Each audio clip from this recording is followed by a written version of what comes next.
कुछ दिन पहले की ही बात है। मैं जब अखबार पलट रहा था तो मैंने देखा कि एक न्यूज छपी है। उस न्यूज में यह था कि 9 साल की एक लड़की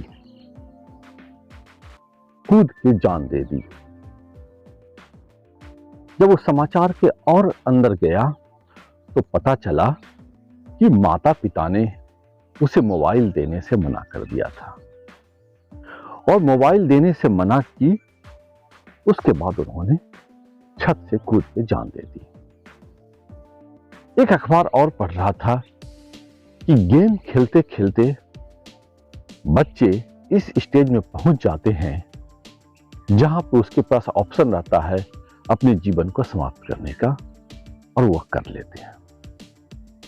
हम सभी इस प्रकार के रोज न्यूज पढ़ते हैं, रोज न्यूज सुनते हैं और रोज न्यूज देखते हैं, और यह सोचने को मजबूर हो जाते हैं कि हम इस जंजाल से कैसे छुटकारा पाएं। सभी लोग, जिसके घर में भी बच्चे हैं, छोटे बच्चे, बड़े बच्चे, कुछ भी हो, सभी इस जंजाल से निकलना चाह रहे हैं। लेकिन जाल इतना घना है, जाल इतना सघन है, अब हो चुका है कि निकलना थोड़ा सा मुश्किल है। नामुमकिन नहीं है, लेकिन थोड़ा सा मुश्किल जरूर है। क्योंकि आप भी कभी अपने गौर से देखिए, अपने परिवार को झांक करके, खाना खिलाने के लिए भी बच्चे के हाथ में मोबाइल दे देते हैं ताकि वो कोई वीडियो देखे और उसी समय मुझको खाना खिला दें। यानी हम इतने गिरफ्त में आ चुके हैं इस मोबाइल के। आप तो आ ही चुके हैं, आपके परिवार में जो बच्चे हैं वह भी आ चुके हैं। क्या है मुक्ति का मार्ग? क्या है छुटकारा? कैसे होगा इस जंजाल से मुक्ति? टेक्नोलॉजी जरूरी है, लेकिन इतनी जरूरी नहीं है कि हम उसके चंगुल में फंस जाएं। कार चलाते हैं तो कार पे आपकी कितनी पकड़ होती है कि जब चाहे तब हम रोक लें। यानी आप नियंत्रण में, टेक्नोलॉजी वो भी है, लेकिन आप उसको नियंत्रण में रखे हुए हैं। लेकिन यदि स्पीड इतनी ज्यादा हो जाती है कि वह आपको ब्रेक लगाने और एक्सीलेटर कम करने का मौका भी नहीं मिलता, यानी कार आपको कैप्चर कर लिया है। उसी प्रकार से मोबाइल आज हमारे जीवन को इतनी जकड़ते हुए जा रहा है कि जीवन नरक से ज्यादा ही बदतर लगने लगी है। अब यह एक सुविधा है, इसके बिना जीवन चलना मुश्किल है, लेकिन यह सुविधा अब इतने जंजाल बन चुका है कि सभी लोग इससे मुक्ति चाहते हैं, सभी लोग इससे बचना चाहते हैं। तो क्या करें जो आपके बच्चे इस मोबाइल से थोड़ी से एडिक्शन को कम कर सकें? एकाएक तो कम होने वाली नहीं है, चाहे आप कुछ भी कर लीजिए, लेकिन आप थोड़ा सा मेहनत करें, थोड़ा सा प्रयास करें, तो वह एडिक्शन धीरे धीरे, यानी जो ऊर्जा है, ऊर्जा अभी उनकी पूरी तरह से मोबाइल पे फोकस हो गई है, उसको आपको डीफोकस करने की जरूरत है। डीफोकस कैसे होगा? डीफोकस होगा एक क्रिएशन से। क्रिएशन क्या है? उसको कुछ आदत लगाइए। संगीत का आदत, खेल का आदत, गाने का आदत, नाचने का आदत, पेंटिंग का आदत, कविता लिखने का आदत।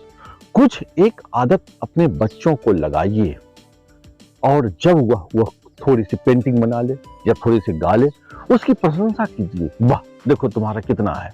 2-4 लोगों से भी प्रशंसा करवाइए उसकी, ताकि वह मोबाइल से हटके दूसरे साइड में अपनी क्रिएशन को लगा सके। लूडो खेल लीजिए, कैरम बोर्ड खेलिए, कुछ खेलिए, उसके साथ समय बिताइए, लेकिन वह आपको भी करना पड़ेगा। आप सिर्फ आदेश ना दे सकते हैं कि ये कर लो, वो कर लो, नहीं होगा। आपको भी इन्वॉल्व होना पड़ेगा।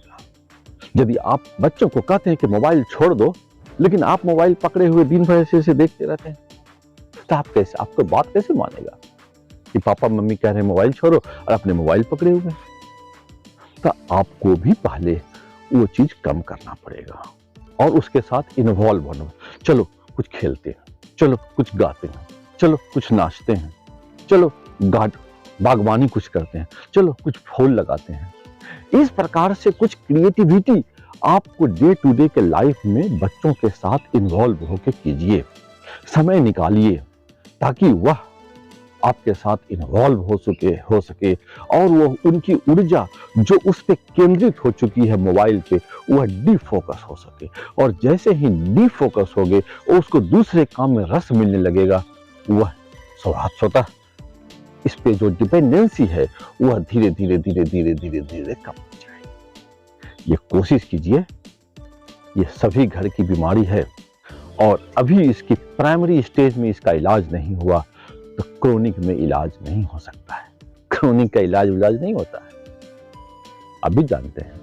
इसलिए सभी लोग इस पे फोकस कीजिए कि हम अपने परिवार को, अपने बच्चों को कैसे सुखी रख सकें, कैसे आनंदित रख सकें, क्योंकि यह मोबाइल जितना ही उस पे फोकस होगा उतना ही आपसे वह संपर्क टूटते चला जाएगा। इसलिए उसके साथ सहानुभूतिपूर्वक विचार कीजिए, सहानुभूतिपूर्वक उससे बात कीजिए, उसको हंसाइए, उसके साथ इन्वॉल्व हो जाइए, उसके साथ मजाक कीजिए, फिर उस पर डिपेंडेंसी कम होगा।